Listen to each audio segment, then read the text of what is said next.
വളരെ മനോഹരമായ ഒരു ലോകത്തിൽ നമ്മൾ ജീവിക്കുന്നു.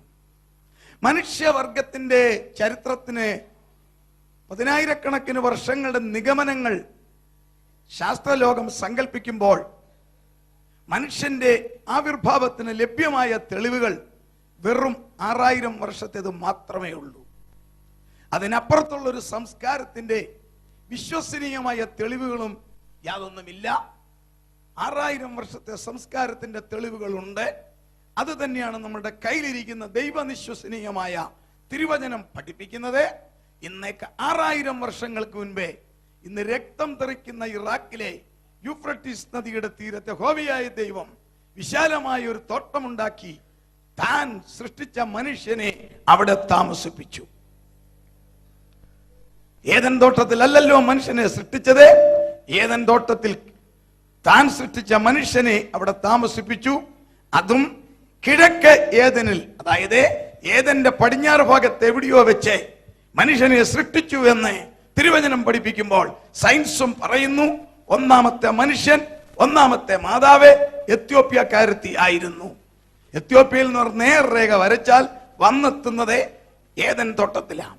അന്നു മുതൽ മനുഷ്യർ ദൈവത്തിന്റെ രൂപത്തിലും ശ്വാസത്തിലും സാദൃശ്യത്തിലും സൃഷ്ടിക്കപ്പെട്ടതിനാൽ ഈ ലോകത്തിൽ 3 കിങ്ഡം ഉണ്ട്. Animal kingdom, plant kingdom, human kingdom. ഇതിൽ ഏറ്റവും ബുദ്ധിയുള്ളത് ഹ്യൂമൻ കിങ്ഡം മനുഷ്യർക്ക് മാത്രമാണ്. കാരണം മറ്റുള്ളതെല്ലാം സൃഷ്ടിച്ചപ്പോൾ സ്വന്തം സ്വരൂപത്തിലും സാദൃശ്യത്തിലും ശ്വാസത്തിലും സൃഷ്ടിച്ചതിനാൽ മനുഷ്യരുടെ ബുദ്ധി കൂടുതൽ പ്രവർത്തനക്ഷമമായി മാറുന്നു. അതിന്റെ തെളിവുകളാണ് 6000 വർഷങ്ങൾക്ക് മുൻപും കാക്ക ചുള്ളിക്കമ്പ് വെച്ച് തലങ്ങും വിലങ്ങും വെച്ച് കൂടുവെക്കും. ഇന്നും അങ്ങനെ തന്നെ. എന്നാൽ മനുഷ്യന്റെ വീട് 50 വർഷം മുമ്പുള്ളതാണോ ഇന്ന്? 6000 വർഷങ്ങൾക്ക് മുൻപും പശു പുല്ല് തിന്നും. ഇന്നും അത് തന്നെ. മനുഷ്യന്റെ ഭക്ഷണം ഓരോ 20 ഇയേഴ്സിലും മാറി വരുന്നത് അവന്റെ ബുദ്ധിയുടെ പ്രവർത്തനം. അങ്ങനെ മനുഷ്യൻ ആദ്യം കണ്ടുപിടിച്ചത് തീയുടെ ഉപയോഗമാണ്. മരങ്ങൾ ഉരുമിയപ്പോൾ ഉണ്ടായ സ്പാർക്കിങ്ങിൽ നിന്നും തീയുടെ ടെക്നോളജി കണ്ടുപിടിച്ചു മനുഷ്യൻ. രണ്ടാമത് മനുഷ്യൻ കണ്ടുപിടിച്ചത് മൃഗങ്ങളിൽ വലിയ കുഴപ്പമില്ലാതിരുന്ന നായെ ഇണക്കി ചേർക്കുവാൻ. മൂന്നാമത് മനുഷ്യൻ കണ്ടുപിടിച്ചത് കൃഷിയുടെ ടെക്നോളജിയാണ്. ആദിമ മനുഷ്യൻ ഭക്ഷിച്ച് പുറത്തു കളഞ്ഞ പഴങ്ങളുടെ സീഡ്സ് കിളിർക്കുന്നത് കണ്ടപ്പോൾ അവന് ടെക്നോളജി മനസ്സിലായി, കുരുവിട്ടാൽ കിളുക്കും. അങ്ങനെ തുടങ്ങിയ ടെക്നോളജി ഒടുവിൽ കൃഷി വളരെയധികം വർദ്ധിച്ചപ്പോൾ തലയിൽ കൊണ്ടു നടക്കുവാൻ ബുദ്ധിമുട്ടായപ്പോൾ കമ്പിൽ കെട്ടിയവൻ വലിച്ചു. വീണ്ടും അതിന്റെ പുരോഗതി തുടങ്ങി. ഓരോ വിധത്തിൽ പുരോഗമിച്ച് ഇന്നേക്ക് ഏതാണ്ട് 190 വർഷങ്ങൾക്ക് മുൻപേ ബ്രിട്ടീഷുകാരനായ മൈക്കിൾ ഫാരഡേ എന്ന എഞ്ചിനീയർ ഈ വൈദ്യുതി കണ്ടുപിടിച്ചു. മാഗ്നറ്റിക്കൽ പവറിനെ കൺവേർട്ട് ചെയ്ത് ഇലക്ട്രിക്കൽ പവർ ആക്കാം എന്ന് അദ്ദേഹം കണ്ടുപിടിച്ചപ്പോൾ ലോകമൊന്ന് കുതിച്ചു ചാടി. സമാനകാലമായി ഉണ്ടായ പുരോഗതികളാണ് ശാസ്ത്രഭാഷയിൽ വ്യവസായ വിപ്ലവം. എല്ലാവിധത്തിലുള്ള പുരോഗതി വന്ന് ഒടുവിൽ വന്ന് അമേരിക്കയിലെ റൈറ്റ് സഹോദരന്മാർ ഇന്നത്തെ പ്ലെയിനിന്റെ ആദ്യത്തെ ഉപജ്ഞാതാക്കളായി മാറി. ഒടുവിൽ 1945 അമേരിക്കയിലെ ഫിലദൽഫിയ യൂണിവേഴ്സിറ്റി ഈ കമ്പ്യൂട്ടർ കമ്മീഷൻ ചെയ്തപ്പോൾ ലോകം ഹൈടെക് യുഗത്തിൽ കയറി. അതിന്റെ എല്ലാവിധമായ അനുഗ്രഹങ്ങളും നന്മകളും അനുഭവിക്കുന്നവരാണ് നാം ഓരോരുത്തരും. അതിന് ശാസ്ത്രലോകത്തോടും മനുഷ്യന്റെ ബുദ്ധിയോടും നമുക്ക് നന്ദിയുള്ളവരാണ്. പുതിയ പുതിയ വാഗ്ദാനങ്ങൾ സയൻസ് നൽകിക്കൊണ്ടിരിക്കുന്നു. 2010ലേക്കും 2011ലേക്കും 2009ലേക്കും പുതിയ പുതിയ കോംപ്ലിമെന്റുകൾ സയൻസ് നൽകിക്കൊണ്ടിരിക്കുന്നു. വളരെയധികം നല്ല കോംപ്ലിമെന്റുകൾ. ഇന്ന് ലോകത്തിൽ മിക്കവാറും ആളുകൾക്ക് മരുന്ന് കഴിക്കണം, മരുന്നുകൾക്ക് റിയാക്ഷൻ ഉണ്ടെന്ന് ഡോക്ടേഴ്സിനും അറിയാം, കഴിക്കുന്ന രോഗികൾക്കും അറിയാം. അതിന് പരിഹാരം അവർ കണ്ടെത്തിക്കൊണ്ടിരിക്കുന്നു. യാതൊരു വിധത്തിലും റിയാക്ഷൻ ഇല്ലാത്ത ആന്റിബയോട്ടിക് കഴിക്കണ്ട. അവർ പരീക്ഷണശാലയിൽ നിർമ്മിക്കുന്ന പ്രത്യേക പശു, ട്രാൻസ്ജനിക് കൗ, അതിന്റെ പാല് കുടിച്ചാൽ മതി, രോഗം മാറും, റിയാക്ഷൻ ഇല്ല.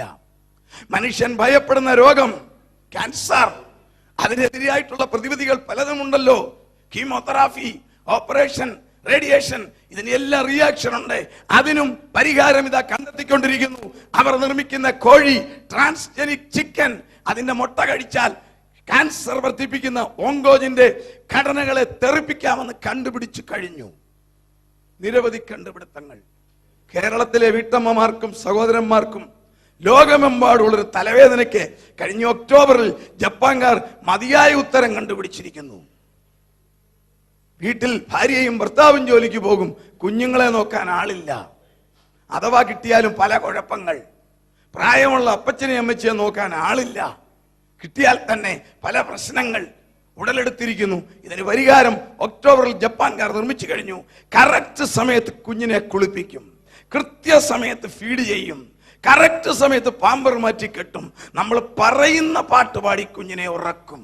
തീർന്നില്ല, അപ്പച്ചനെ കുളിപ്പിക്കും, അമ്മച്ചിയെ കുളിപ്പിക്കും, ഭക്ഷണം കൊടുക്കും, ബെഡ് വിരിക്കും, കള്ളഫോൺ ചെയ്യത്തില്ല, ഒന്നും മോഷ്ടിച്ച് കഴിക്കത്തില്ല, വളരെ കറക്റ്റ് ആയിട്ട് ചെയ്യും. ജപ്പാൻകാർ കണ്ടുപിടിച്ചിരിക്കുന്ന ആളിന് അവരിട്ടിരിക്കുന്ന പേരാണ് മൈ സ്പൂൺ. ഒരിക്കൽ വിലക്ക് മേടിച്ചാൽ മതി, പിന്നെ ഒന്നും കൊടുക്കണ്ട. 5 ആഴ്ച കൂടുമ്പോൾ 4 ബാറ്ററി മാത്രം മാറ്റിയാൽ മതി, ശരിക്കും നോക്കും. അങ്ങനെ വരെ സംഭാവനകൾ ലോകത്തിന് നൽകിക്കഴിഞ്ഞു. നിങ്ങളുടെ വീട്ടിലിരിക്കുന്ന കമ്പ്യൂട്ടറിനെ ജീവൻ കൊടുക്കാം എന്ന് സയൻസ് സങ്കല്പിച്ച് പ്രവർത്തിക്കുന്നു. അതിന്റെ പേരാണ് ആർട്ടിഫിഷ്യൽ ഇന്റലിജൻസ്. കമ്പ്യൂട്ടറിന് ജീവൻ കൊടുക്കുവാൻ സാധിക്കുമെന്ന് അവർ തിയറിയിൽ കൂടി തെളിയിച്ചു കൊണ്ടിരിക്കുന്നു.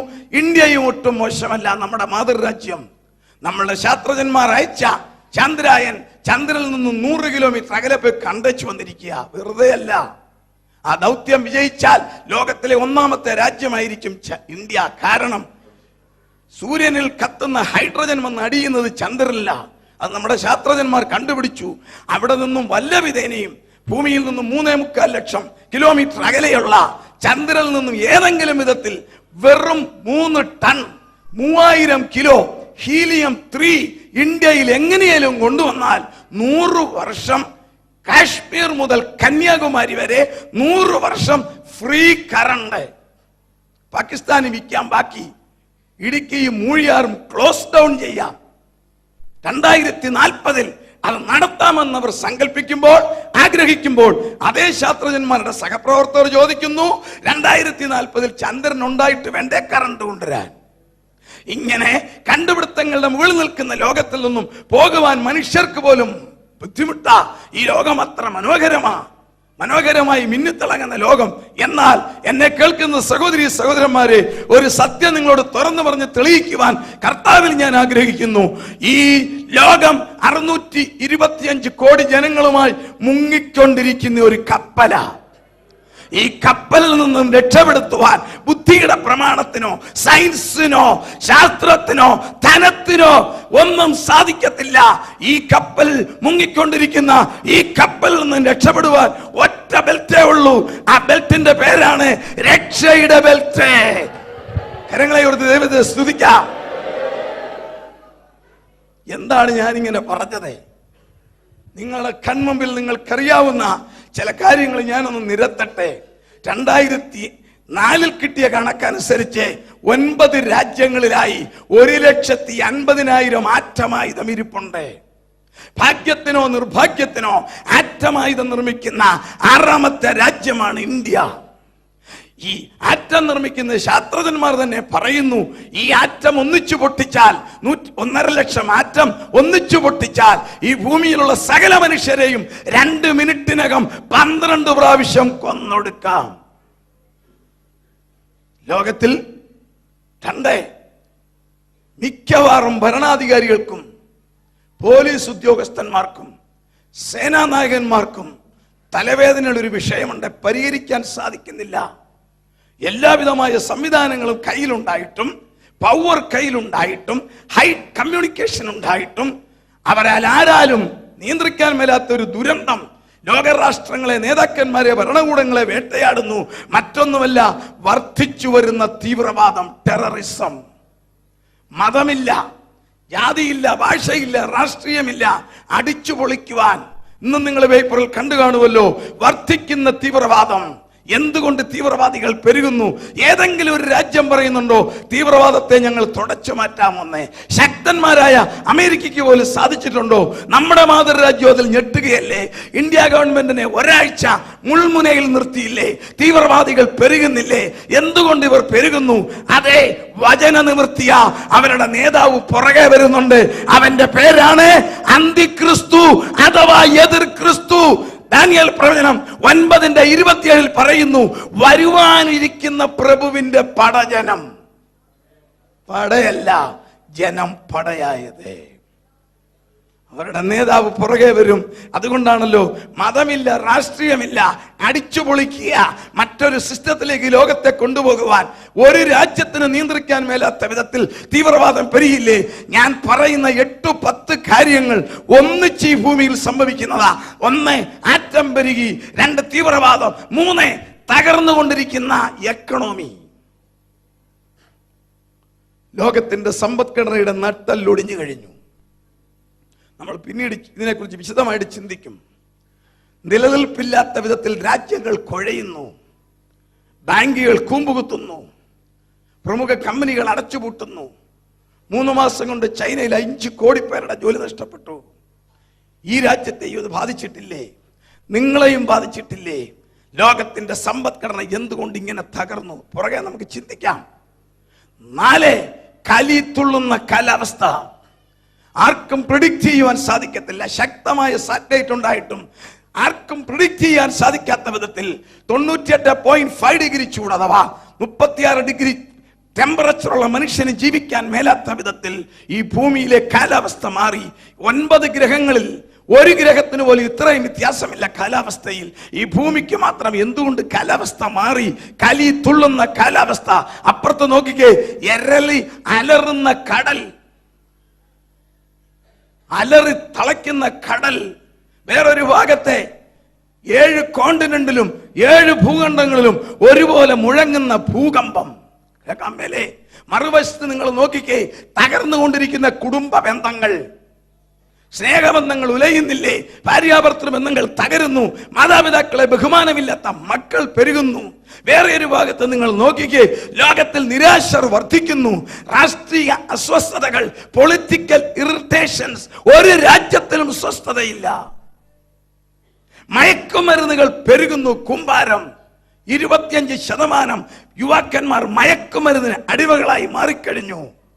ഒരേ ലോകത്തിൽ സംഭവിക്കുന്നു. പരിഷ്കാരമുണ്ടെന്ന് അവകാശപ്പെടുന്ന, സംസ്കാരമുണ്ടെന്ന് വീമ്പിളക്കുന്ന മനുഷ്യന്റെ കാര്യ, മറുവശത്തെ അധർമ്മം പെരുകുന്നു. ഇതുപോലെ 6000 വർഷത്തെ മനുഷ്യന്റെ ചരിത്രത്തിൽ അധർമ്മം പെരുകിയ നാളുകളില്ല. 70 വയസ്സുള്ള പിതാവെ 2 വയസ്സുള്ള കുഞ്ഞിനെ ലൈംഗികമായി ലോകത്തിൽ പീഡിപ്പിക്കപ്പെടുന്നു എന്ന് പറഞ്ഞാൽ ഇനി ഈ ലോകത്തിൽ അധർമ്മത്തെ പെരുകാനുണ്ടോ? Praise the Lord. കുടുംബ ബന്ധങ്ങൾ തകരുന്നു. ഒടുവിൽ പറയട്ടെ, ക്രിസ്തുവിൽ നിന്നും വളരെ അകലെ പോയ ക്രൈസ്തവ സഭകൾ. എന്താണ് ഈ സംഭവങ്ങളുടെ കാരണം? ഞാൻ പറയട്ടെ, ഈ സിസ്റ്റം മാറാൻ പോകുക. നിങ്ങളുടെയും നിങ്ങളുടെ തലമുറയിൽ സിസ്റ്റം മാറാൻ പോകുക. ഈ തലമുറയിൽ ചില വലിയ സംഭവങ്ങളിൽ ലോകത്തിൽ നടക്കാൻ പോകുന്നു. അതിൽ നിന്ന് രക്ഷപ്പെടുവാൻ തക്കവണ്ണം നമുക്ക് ദൈവത്തെങ്കിലേക്ക് നോക്കാം. ദൈവത്തെ ഒരിക്കൽ കൂടി സ്തുതിക്കാം, കരങ്ങളെ ഉയർത്താം. മനുഷ്യനെ ദൈവം സൃഷ്ടിച്ചതിന് 7 ഉദ്ദേശം പ്രധാനമായി. ഒന്നാമത്തെ ഉദ്ദേശം ഉൽപ്പത്തി 1:27, 1-2 ഉദ്ദേശം ഉൽപ്പത്തി 1:27 പറയുന്നുണ്ട്, നിങ്ങൾ സന്താന പുഷ്ടി ഉള്ളവരായി പെറ്റ് പെരുകി ഭൂമിയിൽ നിറഞ്ഞ് അതിൽ വാഴുവീൻ. ഇവിടെ ജീവിക്കാനല്ല പറഞ്ഞത്, വാഴുവീൻ. ദൈവത്തിന്റെ 7 ഉദ്ദേശം മനുഷ്യനെ സൃഷ്ടിച്ചത്. 1, പ്രായപൂർത്തിയായ ഒരു പുരുഷനും ഒരു സ്ത്രീയും ഉൾപ്പെട്ടു നിൽക്കുന്ന സിസ്റ്റത്തിന്റെ അനുവാദത്തോടെ വിവാഹിതരായി അതിൽ കുഞ്ഞുങ്ങൾ ഉണ്ടാകണം. അതിന്റെ പേര് ഫാമിലി. ദൈവത്തിന്റെ ഉദ്ദേശം അതാ. വിവാഹം അതുകൊണ്ടാണ് എല്ലാവർക്കും മാന്യം, എല്ലാ മതങ്ങൾക്കും മാന്യം, എല്ലാ സഭകൾക്കും വിശുദ്ധം. എന്തുകൊണ്ട്? ദൈവം വിവാഹം നിശ്ചയിച്ചു. മനുഷ്യരുടെ വർധനവ് കന്നുകാലികളുടെ കൂട്ടല്ല, വിവാഹത്താൽ കുഞ്ഞുങ്ങൾ ഉണ്ടാകണം. ഒന്നാമത്തെ ഉദ്ദേശം. 2, ഭൂമിയിൽ ജീവിക്കാനല്ല പറഞ്ഞിരിക്കുന്നത്, വാഴാനാ. കാരണം ദൈവത്തിന്റെ രൂപത്തിലും സാദൃശ്യത്തിലും ശ്വാസത്തിലും സൃഷ്ടിച്ചതിനാൽ ഇവിടെ ജീവിക്കാനല്ല, വാഴാനാ. ആ വാഴ മനുഷ്യൻ പാപം ചെയ്തിട്ട് പോലും എന്തുകൊണ്ട് ഭൂമിയിൽ വാഴുന്നു? ദൈവത്തിന്റെ അനുഗ്രഹമാ. നീൽ ആംസ്ട്രോങ് ചന്ദ്രനിൽ പോയത് അമേരിക്കയുടെ ടെക്നോളജി മാത്രമല്ല, ദൈവത്തിന്റെ അനുഗ്രഹമാ. ഷെർപ്പ ടെൻസിംഗ് എവറസ്റ്റിൽ കാലുകുത്തിയത് കാലിന്റെ മസിലല്ല, ദൈവത്തിന്റെ അനുഗ്രഹമാ. 210 ടൺ തൂക്കമുള്ള നീലത്തിമിംഗലത്തെ ഒരു സ്റ്റീൽ കമ്പിയിൽ പിടിച്ചു നിർത്തുവാൻ മനുഷ്യന് സാധിക്കുന്നത് അവന്റെ മിടുക്കല്ല, ദൈവത്തിന്റെ അനുഗ്രഹമാ. എല്ലാത്തിനെയും നിയന്ത്രിക്കുന്നില്ലേ? എല്ലാത്തിനെയും. നമ്മുടെ റോഡിൽ, കേരളത്തിന്റെ ഭാഷയിൽ പറഞ്ഞാൽ, റോഡിൽ കൂടി പോകുന്ന കൊമ്പനാനയുടെ തൂക്കം 6000 കിലോയാ. കൊണ്ടു നടക്കുന്ന ആനക്കാരന്റെ തൂക്കം 40 കിലോയാ. അത് പകുതി ഡയബറ്റിക്കും പൈൽസുവാ. എന്നിട്ട് തിരിയടാന്ന് പറയുമ്പോ തിരിയുന്നത് എന്താ? ആനക്കാരന്റെ തടിമെടുക്കല്ല, ദൈവം പറഞ്ഞതാ. ദൈവത്തിന്റെ ദാനമാ ഭൂമിയിൽ വാഴുക. മൂന്നാമത്തെ ദൈവത്തിന്റെ ഉദ്ദേശം, ദൈവത്തിന് ഡീൽ ചെയ്യണം, ഇടപെടണം. ഇവിടുത്തെ മരങ്ങളോടും ഇവിടുത്തെ മൃഗങ്ങളോടും പക്ഷികളോടുമല്ല ദൈവം ഡീൽ ചെയ്യുന്നത്, തന്റെ സ്വരൂപത്തിലും സാദൃശ്യത്തിലും സൃഷ്ടിച്ച മനുഷ്യരോടാ. കൂവറ്റിലുള്ള നിങ്ങളുടെ റിലേറ്റീവ്സ് നാട്ടിലുണ്ടെങ്കിൽ കൂവറ്റ് എന്ന് പറയുമ്പോൾ അവരുടെ ഓർമ്മയിൽ വരുന്ന നിങ്ങളെയല്ലേ? കാരണം നിങ്ങളുമായിട്ട് അവർക്ക് ബന്ധം. ഇതുപോലെ ഭൂമി എന്ന് പറയുമ്പോൾ ദൈവത്തിന് ബന്ധം ഇവിടുത്തെ കൽപ്പക വൃക്ഷങ്ങളോടല്ല, മനോഹരമായ പൂന്തോട്ടങ്ങളോടല്ല. അതെല്ലാം സബ്സിഡറിയാ. ദൈവം ഇടപെടുന്നത് തന്റെ സ്വരൂപത്തിൽ സൃഷ്ടിച്ച മനുഷ്യരോടാ. 4, ദൈവത്തിന്റെ ഉദ്ദേശം, മനുഷ്യനെ സൃഷ്ടിച്ചത് മനുഷ്യർ ദൈവത്തോട് സംസാരിക്കാനാ. നമ്മുടെ വീട്ടിലൊരു കുഞ്ഞ് ജനിച്ചാൽ കമന്ന് വീഴും, ഇഷ്ടമാ, നീന്തും, വളരെ ഇഷ്ടമാ, ഇല്ലേ? എന്നാൽ നമ്മൾ നോക്കുന്നത് ഇതെന്തെങ്കിലും പറയുന്നുണ്ടോന്നാ, ഇല്ലേ? അത് മമ്മി, അമ്മ. ഏത് രാജ്യത്തും ഏത് കാലത്തും ഏത് കുഞ്ഞും ആദ്യം വിളിക്കുന്നത് മമ്മീന്നാ, പപ്പായെന്നല്ല, മമ്മീന്നാ. അതിന് മറ്റൊരു കാര്യമാ, എങ്ങനെയായിക്കോട്ടെ, കുഞ്ഞ് മമ്മി എന്ന് വിളിച്ചാൽ, പിന്നെ പപ്പ എന്ന് വിളിച്ചാൽ നമ്മൾ ഗ്രാമർ മിസ്റ്റേക്ക് ഒന്നും നോക്കത്തില്ല. ആ വിളി കേൾക്കുമ്പോൾ നമുക്ക് എന്ത് സന്തോഷമാ. അങ്ങനെയാണെങ്കിൽ ദൈവം മനുഷ്യനിൽ നിന്ന് ആഗ്രഹിക്കുന്നത് മനുഷ്യൻ ദൈവത്തോട് സംസാരിക്കണം. അതിനൊരു ഭാഷയുണ്ട്. മലയാളമല്ല, ഇംഗ്ലീഷ് അല്ല, ഹിന്ദി അല്ല, ജപ്പാൻ ഭാഷയല്ല. ദൈവത്തിന് മനുഷ്യനോട് സംസാരിക്കാൻ 2 ഭാഷയുണ്ട്. ഒന്ന് പ്രാർത്ഥന, 2 ആരാധന. Price the Lord. പ്രാർത്ഥിക്കുമ്പോൾ ദൈവത്തോട് സംസാരിക്കും, ആരാധിക്കുമ്പോൾ ദൈവത്തോട് സംസാരിക്കും. ദൈവത്തിന്റെ ഉദ്ദേശം അതാ. 1, കുടുംബമായി ജീവിക്കാൻ. 2, ഭൂമിയിൽ വാഴുവാൻ. 3, ദൈവത്തിന് ഇടപെടുവാൻ. 4, ദൈവത്തോട് സംസാരിക്കാൻ. 5ഉം 6ഉം ഉദ്ദേശം ദൈവത്തിൻ്റെത്, ദൈവത്തിന്റെ മഹത്വം പ്രസിദ്ധപ്പെടുത്തുവാൻ. നമ്മളെയൊക്കെ കണ്ടാൽ നമ്മുടെ പിതാവിന്റെ മാതാവിന്റെ കട്ടാന്ന് നമ്മൾ പറയത്തില്ലേ? Price the Lord. ഇതുപോലെയാണ് മനുഷ്യനെ കുറിച്ച് ദൈവം ഉദ്ദേശിക്കുന്നത്. ദൈവത്തിന്റെ മഹത്വം പ്രസിദ്ധപ്പെടുത്തണം. ആകാശം പോലും ദൈവത്തിന്റെ മഹത്വത്തെ പ്രസിദ്ധമാക്കുന്നു എന്ന് തിരുവചനം പറയുമ്പോൾ ദൈവത്തിന്റെ 2 പ്രത്യേക മഹത്വമുണ്ട്. ആ 2 പ്രത്യേക മഹത്വം മനുഷ്യൻ വേണം പ്രസിദ്ധമാക്കുവാൻ. ഒന്നാമത്തെ ദൈവത്തിന്റെ മഹത്വം, ദൈവം വിശുദ്ധനാ, തന്റെ സൃഷ്ടി വിശുദ്ധമായിരിക്കണം. 2, ദൈവത്തിന്റെ അടുത്ത മഹത്വം, ദൈവം സ്നേഹമാ. അതുകൊണ്ട് നമ്മൾ തമ്മിൽ സ്നേഹിക്കണം, പരസ്പരം സ്നേഹിപ്പാന്, ഹല്ലേലൂയ, വിശുദ്ധിയിൽ ജീവിക്കാൻ മനുഷ്യനെ സൃഷ്ടിച്ചു. 7ാമത്തെ ദൈവത്തിന്റെ ഉദ്ദേശം, ഇവിടെ 70 ഓ 80 വർഷം ഈ കാലഘട്ടത്തിൽ, ആദ്യത്തെ കാലഘട്ടത്തിൽ 970 വർഷം, നോഹയുടെ കാലം വന്നപ്പോൾ 120 വർഷം, ന്യായപ്രമാണ കാലം വന്നപ്പോൾ 80 വർഷം. ഇന്ന് 80 വർഷമോ 85 വർഷമോ ആയുസ് കഴിയുമ്പോൾ ഇവിടെ തീരാനല്ല, തിരിച്ചങ്ങ് ചെല്ലാനാ. മനുഷ്യപുത്രന്മാരെ തിരികെ വരുവീൻ. ആ വാക്ക് കണ്ടോ? 90-ാം സങ്കീർത്തനം. കുവറ്റിൽ നിന്നും കൊച്ചിക്ക് വരുന്ന പ്ലെയിൻ തിരിച്ചു വരുമ്പോൾ അവരുടെ ഭാഷ റിട്ടേൺ എന്നാ, തിരിച്ചു വരിക. എയർ ഇന്ത്യ ഡൽഹിയിൽ നിന്നും കുവറ്റിൽ വന്നാൽ തിരിച്ചു പോകുമ്പോൾ അവരുടെ ലാംഗ്വേജ് റിട്ടേൺ. അതുപോലെയാ ഈ ശരീരമാകുന്ന കവർ ഇവിടെ ഇട്ടിട്ട് ഇതിനകത്തെ ചൈതന്യമാകുന്ന ആത്മാവെ ദൈവസന്നിധിയിൽ തിരികെ ചെല്ലുക, അവിടെ നിത്യമായി കഴിയുക. ഇതാണ് ദൈവത്തിന്റെ പ്ലാൻ. കരങ്ങളെ ഉയർത്തി സ്തുതിക്കാം.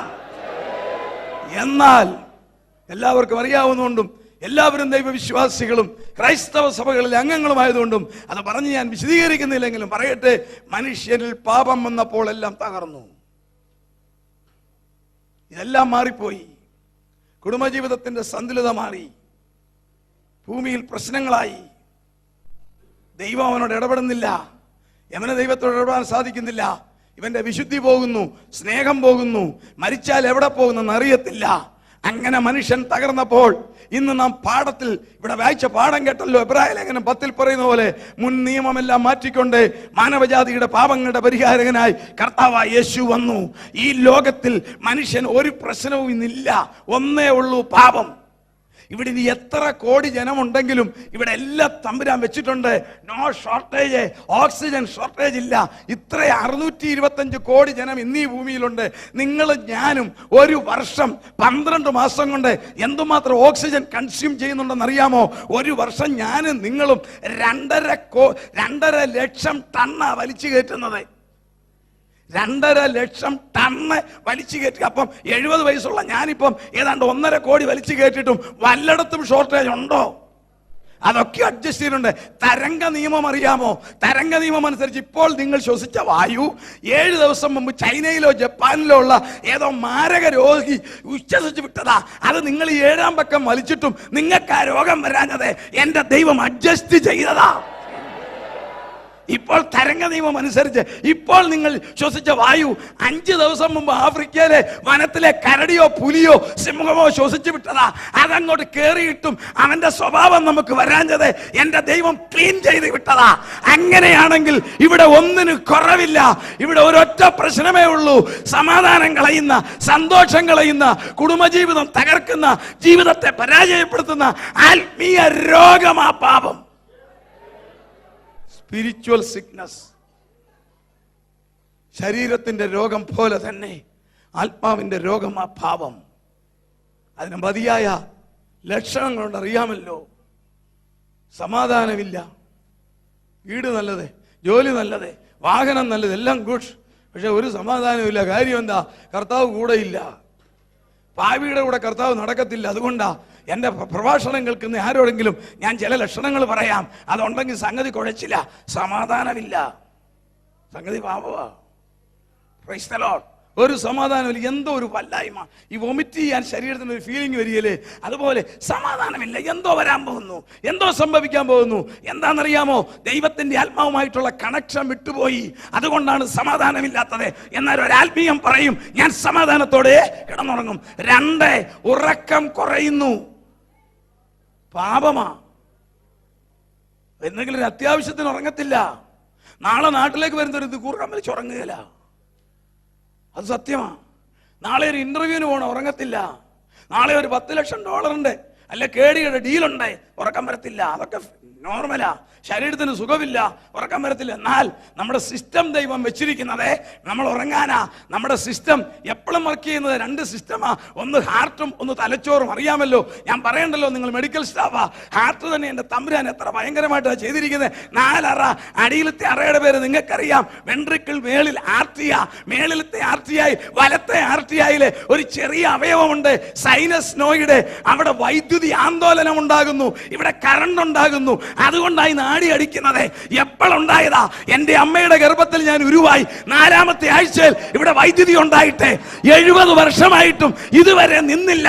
പവർ കട്ടില്ല, ഷോർട്ടേജ് ഇല്ല. കാരണം ഒന്നാം മനുഷ്യന്റെ മൂക്കിൽ ദൈവം ഊതിയപ്പോൾ വൈദ്യുതി ഓസിലേഷൻ വന്നെങ്കിൽ ഹല്ലേലൂയ, അങ്ങനെ സൃഷ്ടിച്ചു. 2 സിസ്റ്റം, ന്യൂറോളജിക്കൽ സിസ്റ്റം. 1/2 കിലോ തൂക്കമുള്ളത്, 3 കോടി ന്യൂറോൺ, 30 കോടി സ്നാപ്സ്, 24 മണിക്കൂറും പ്രവർത്തിക്കുന്ന ഫാക്ടറി. ഉറങ്ങുമ്പോഴും പ്രവർത്തിക്കുകയല്ലേ? ഉറങ്ങുമ്പോഴും പുറകുവശത്തെ ഹിപ്പോകാമ്പസ് ഒരു 24 മണിക്കൂറിനകം 10,000 കോടി വിവരം അവിടെ ചെല്ലുന്നത്. 10,000 അല്ല, 10,000 course of information reaching the. ഞാനും നിങ്ങൾ ഉറങ്ങുമ്പോൾ ഇവിടെ വർക്കാ. നമ്മൾ ഉറങ്ങാൻ നേരെ കിടക്കും, ഉണരുമ്പോഴും ആ കിടപ്പാണ് പറയുന്ന ഡെഡ് ബോഡി എന്നാ. അങ്ങോട്ട് തിരിയും, ഇങ്ങോട്ട് തിരിയും. എന്താ? ഇൻഫർമേഷൻ കിട്ടിയതാ, അങ്ങനെ പ്രവർത്തിക്കുന്നതാ. എത്ര അതിശയമല്ലേ? നാക്കിനകത്ത് ജന്മം കിട്ടുന്ന അന്ന് മുതൽ മരിക്കുന്നവരെ നാക്ക് ഉണങ്ങാൻ പാടില്ല, ഉണങ്ങിയാ മരിച്ചു. Price the Lord. അതുകൊണ്ട് ഉമിനീര് ഉറക്കപ്പോഴും വന്നുകൊണ്ടിരിക്കുക. പ്രൊഡക്ഷൻ അല്ല, നേരം വെളുത്ത് ഉണർന്ന അരമണിക്കൂർ കഴിഞ്ഞല്ല ഉമിനീര് വരുന്നത്, വന്നുകൊണ്ടിരിക്കുക. പക്ഷേ ഉറങ്ങുമ്പോൾ ഒരു പരിധിക്കപ്പുറത്തെങ്ങാനും തൊണ്ടേ വന്ന് താഴോട്ടെങ്ങാനും പോയി ലങ്സേ കുരുങ്ങിയ ആള് പോക്കാ. അതിനാ ഇവിടെ കുരുങ്ങുമ്പോൾ ഇവിടുന്ന് ഇങ്ങോട്ട് ഇൻഫർമേഷൻ കൊടുക്കും, നിറഞ്ഞു. ഉടനെ അവിടുന്ന് ഇങ്ങോട്ട് ഇൻഫർമേഷൻ, 2 കാന വെട്ടാൻ. Price the Lord. എത്ര ഭയങ്കരമാ! ദൈവത്തെ സ്തുതിച്ചാട്ടെ. അങ്ങനെ പ്രവർത്തിക്കുന്ന ഈ സിസ്റ്റം അപ്പോഴും പ്രവർത്തിക്കാതെ ഒരല്പം ലോഡ് കുറയ്ക്കാൻ തമ്പുരാൻ വെച്ച പരിപാടിയാ. ഇരുട്ട് വന്നാൽ കണ്ണിന്റെ മേളിലത്തെ പോള താഴോട്ട് വരും. അങ്ങനെയാകുമ്പോൾ ഉറങ്ങും. ഉറങ്ങി എഴുന്നേക്കോ ഫ്രഷ്. പ്രായപൂർത്തിയായി ഞങ്ങളെപ്പോലുള്ള ഒരു 5 മണിക്കൂർ, ചെറുപ്പക്കാരായ നിങ്ങൾ 8 മണിക്കൂർ ഉറങ്ങണം. അതിനാ 12 മണിക്കൂർ രാത്രി പ്രപഞ്ചത്തിൽ ഭൂമിയിലേ ഉള്ളൂ. നോവേർ, അന്റാർട്ടിക്കായ മനുഷ്യവാസമില്ല. അതൊഴിച്ച് ഭൂമിയിൽ സകല സ്ഥലങ്ങളിലും 12 മണിക്കൂർ രാത്രിയാ. നമ്മുടെ അയൽവക്കക്കാരൻ ആരാന്നറിയാമോ? വീനസ്. മലയാളത്തിൽ ശുക്രൻ. അവന്റെ രാത്രി അറിയാമോ? ഒന്ന് ഇരുട്ടിയാ നേരം വെളുക്കണേ 121 ദിവസം. 4 മാസമാ. ഉറങ്ങാൻ കൊതിയുള്ളവരോടെ പോയാൽ മതി. 3 ഉറക്കം ഒരു ബർത്ത്ഡേ. എന്നാൽ ഇത്ര കൃത്യമായി 12 മണിക്കൂർ ഉറക്കം രാത്രി വെച്ചിരിക്കുന്നത് നമ്മുടെ ബോഡി റെസ്റ്റ് ചെയ്യാനാ. 2 മണിക്കൂർ ടു പ്രിപ്പയർ ഫോർ സ്ലീപ്പ്, 2 മണിക്കൂർ ഉണരാൻ. ഹല്ലേലൂയ. എന്നാൽ പാപം ചെയ്താൽ, അധർമ്മം ചെയ്താൽ, ദൈവവുമായി ബന്ധം വിട്ടാൽ ഈ സിസ്റ്റം ലെവലാകത്തില്ല. ഇൻഫർമേഷൻ തെറ്റും, അവൻ ഉറക്കം കുറയും. ഹല്ലേലൂയ. മരുന്ന് കഴിച്ചു നോക്കും, എഴുന്നേറ്റിരിക്കും, തണുത്ത വെള്ളം കുടിക്കും, ടോയ്ലറ്റിൽ പോകും, ഉറക്കത്തില്ല. കാരണം പാപം അവനിൽ നടക്കുന്നു, അവൻ ഉറങ്ങത്തില്ല. എന്നാൽ ആത്മീയൻ പറയും, ഞാൻ സമാധാനത്തോടെ കിടന്നുറങ്ങും. ഒരുപാട് ലക്ഷണങ്ങളുണ്ട്, ഒരുപാട് ലക്ഷണം. സമാധാനമില്ല, സ്വസ്ഥതയില്ല, ഭക്ഷണത്തിന് രുചിയില്ല. ഇതെല്ലാം പാപത്തിന്റെ കാരണമാണ്. ഭക്ഷണത്തിന് രുചിയില്ല, പാപമാണ്. ഭാര്യ വഴക്ക്, എന്തെല്ലാം, എത്ര വീട്ടിലാ വഴക്കെന്നറിയാമോ? ഇവിടെയല്ല, കോട്ടയത്തൊക്കെ എന്നും വഴക്ക. ചോദിച്ചാൽ പറയും, എവിടെ കല്യാണം കഴിച്ചതിന് പകരം മൂവാറ്റുപുഴക്കാരത്തി സാറാമ്മയായിരുന്നു, ചൊവ്വ കഴിക്കായിരുന്നു. നോ, സാറാമ്മ വരാഞ്ഞിട്ടില്ല, ഹോട്ടൽ മോശമായിട്ടല്ല. ഭക്ഷണത്തിന് രുചിയില്ലാത്തത് പാപമാ. ഭക്ഷണത്തിന് രുചി വരുത്തുന്നത് ഉമിനീരിനകത്ത് ഇഷ്ടമുള്ള ഭക്ഷണം കാണുമ്പോൾ, അതിനെക്കുറിച്ച് കേൾക്കുമ്പോൾ, അതിന്റെ സ്മെല്ല് വരുമ്പോൾ, തലച്ചോറിന് സിഗ്നൽ കൊടുക്കുമ്പോൾ 2 എൻസൈം ഇറക്കി വിടും, അമനൈസ്, വാൾട്ടൈസ്. അതാ രുചി വരുത്തുന്നത്. 101 ഡിഗ്രി ടെമ്പറേച്ചർ വന്നാൽ നമ്മൾ പറയാം വായിക്ക് രുചിയില്ല. ആരാ കൊണ്ട് കയ്പ് തേച്ചത്? ദൈവം തമ്പുരാൻ അഡ്ജസ്റ്റ്മെന്റാ. 101 ഡിഗ്രി പനി വന്നാൽ അത് മാറാൻ ഒന്നും കഴിക്കണ്ട, ഈ മില്ല് കാലിയാക്കിയാൽ മതി, ഇവിടെ ഫ്രീ ആക്കിയാൽ മതി. അതിനാ ഡോക്ടേഴ്സ് പറയുന്നത് ശകലം ഭക്ഷണം കുറയ്ക്കാൻ, പൊടിയരിക്കഞ്ഞ് കഴിക്കാൻ. Price the Lord. ഇവിടം കാലിയാക്കിയാൽ എനർജി അങ്ങോട്ട് ചെല്ലും, ലെവലാക്കും. മനുഷ്യൻ വിടുവോ? ഏതായാലും പനിയാ, അവധിയാ, പോകുന്നില്ല, അതാ കഴിച്ചേക്കാൻ 4 കുപ്പൂസ് എന്ന് പറയത്തില്ലേ?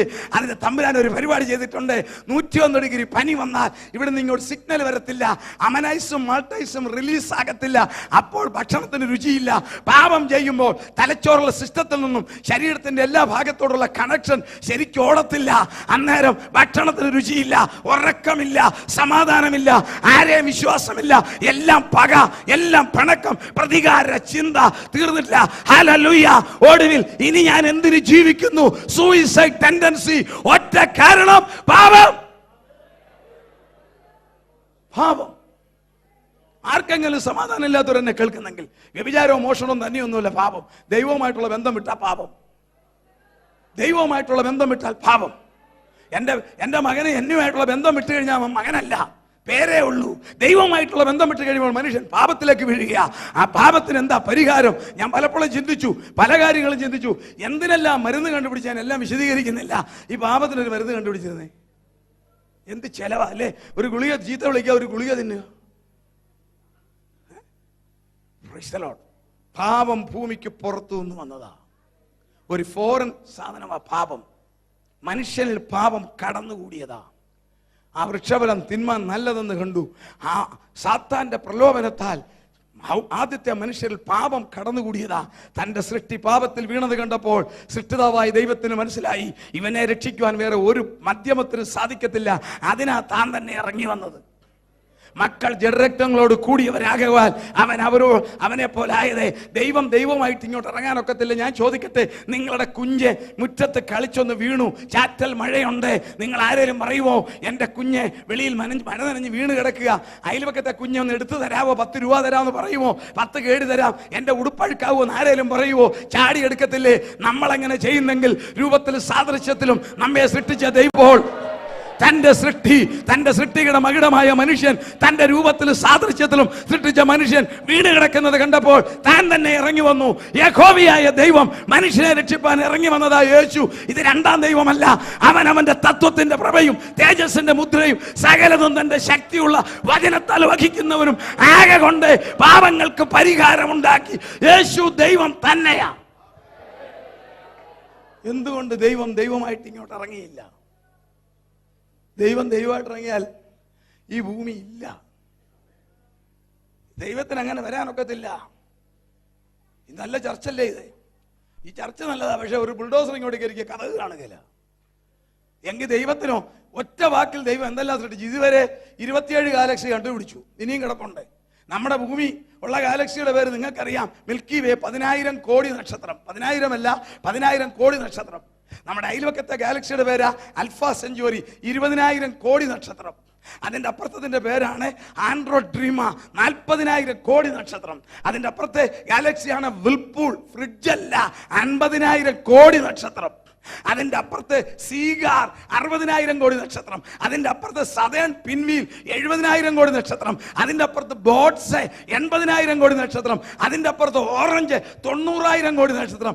ഇങ്ങനെ 27 ഗാലക്സി ഒറ്റ വാക്കിൽ നിരത്തി സൃഷ്ടിച്ച ദൈവം ഈ ചെറിയ ഭൂമി വന്ന ഭൂമി ഇല്ല. എന്നാ തന്റെ സൃഷ്ടിയെ രക്ഷിക്കാൻ മരണം. അതിനാ മക്കൾ ജഡരക്തങ്ങളോട് കൂടിയവരാകൊണ്ട് അവനും അവരെ പോലായി. ലോകത്തിലെ പാപങ്ങൾക്ക് 2 പരിഹാരമില്ല, ഏക പരിഹാരം അവന്റെ പുത്രനായ ക്രിസ്തുവിന്റെ രക്തം സകല പാപം പോക്കി നമ്മെ ശുദ്ധീകരിക്കും. പാപം പരിഹരിക്കാൻ രണ്ടാമതൊരു മാർഗമില്ല. തൽക്കാലത്തേക്കൊക്കെ ഒത്തിരി പറയാം, എന്നാൽ പാപപരിഹാരം യേശുവിന്റെ രക്തത്തിൽ കൂടി മാത്രം. അതോർത്ത് ഞാൻ ദൈവത്തെ സ്തുതിക്കുന്നു. ആ അനുഭവമുള്ളവരെല്ലാം കരങ്ങളെ ദൈവത്തെ സ്തുതി ചെയ്യും. അവർക്കുള്ള ആനുകൂല്യങ്ങൾ ഇപ്പോൾ ഞാൻ പറയുന്നില്ല, നമ്മുടെ സമയം മുന്നോട്ട് പോകുന്നു. എനിക്ക് പറയുവാനുള്ളത്, ഈ സിസ്റ്റം ഇങ്ങനെ പോകത്തില്ല. ദൈവത്തിനൊരു ടൈമിംഗ് ഉണ്ട്. ഏത് കാര്യത്തിനൊരു ടൈമിംഗ്. ഈ കൺവെൻഷന്റെ ടൈമിംഗ് ഭാരവാഹികൾ എന്നോട് പറഞ്ഞിട്ടുണ്ട്. കൃത്യം ആ ടൈമിങ്ങിൽ തീർത്തിരിക്കാൻ ഞാൻ ബാധ്യസ്ഥനാണ്. ഇതുപോലെ മാനവജാതിയുടെ രക്ഷയ്ക്ക് സൗജന്യമായി ക്രിസ്തുവിന്റെ രക്തത്തിൽ കൂടി പാപങ്ങളുടെ പരിഹാരവും മനുഷ്യവർഗത്തിന് സ്വർഗത്തിലേക്കുള്ള സൗജന്യ എൻട്രൻസും നൽകിയിരിക്കുന്ന കാലഘട്ടത്തിന്റെ പേരാ കൃപായുഗം. ദൈവദാസന്മാരോട് ചോദിച്ചാൽ അവർ 7 യുഗങ്ങളെ കുറിച്ച് പറയും. ശാസ്ത്രം പറയുന്നത് 5 യുഗമാണ്. ഡിസ്പെൻസേഷൻ ഓഫ് വാണ്ടറിങ്, അലഞ്ഞു നടന്ന കാലം. 2, മൃഗങ്ങളെ മെരുക്കാൻ പഠിച്ചപ്പോൾ സയൻസ് പറയുന്നതാ ഡിസ്പെൻസേഷൻ ഓഫ് പ്ലാന്റേഷൻ, കൃഷി തുടങ്ങിയത്. 3, ഡിസ്പെൻസേഷൻ ഓഫ് മെക്കാനിസം. കേൾക്കണമോ? ഇന്നത്തെ അവർ പറയുന്നത് ഡിസ്പെൻസേഷൻ ഓഫ് ഹൈടെക്. അടുത്തത് അവർ പറയുന്നത് കേൾക്കണോ? ഡിസ്പെൻസേഷൻ എന്നാ അറിയാവോ? ഹിമയുഗം. ഭൂമി സൂര്യൻ തീരുവന്നേ. എങ്കിൽ ധൈര്യത്തോടെ ഞാൻ പറയട്ടെ, ഈ തലമുറയിൽ ചില സംഭവങ്ങൾ നടക്കാൻ പോകുന്നു. യേശുവിന്റെ രക്തത്തിൽ കൂടി സൗജന്യമായി പാപങ്ങൾ പരിഹരിക്കാൻ ഉള്ള സമയം തീരാൻ പോകുന്നതല്ല, തീർന്നു കഴിഞ്ഞിരിക്കുക. കൃപായുഗം ഇവിടെ തീരാൻ പോകുക. ഈ തലമുറയിൽ 3 കാര്യങ്ങൾ നടക്കും. 3 സംഭവങ്ങൾക്ക് സാക്ഷ്യം വഹിക്കാൻ പോകുന്നു ലോകം. 194 രാജ്യങ്ങളുള്ള ഈ ഭൂമി. 1, ഞാൻ വീണ്ടും വരാമെന്ന് ഒരാളെ പറഞ്ഞിട്ടുള്ളൂ. വേറെ ഒരു നേതാവിനും പറയാനൊക്കത്തില്ല. ഞാൻ വീണ്ടും വരാമെന്ന് പറഞ്ഞത് നമ്മുടെ കർത്താവായ യേശു മാത്രമാ. കാരണം അവൻ മരണത്തെ അതിജീവിച്ചവനാ.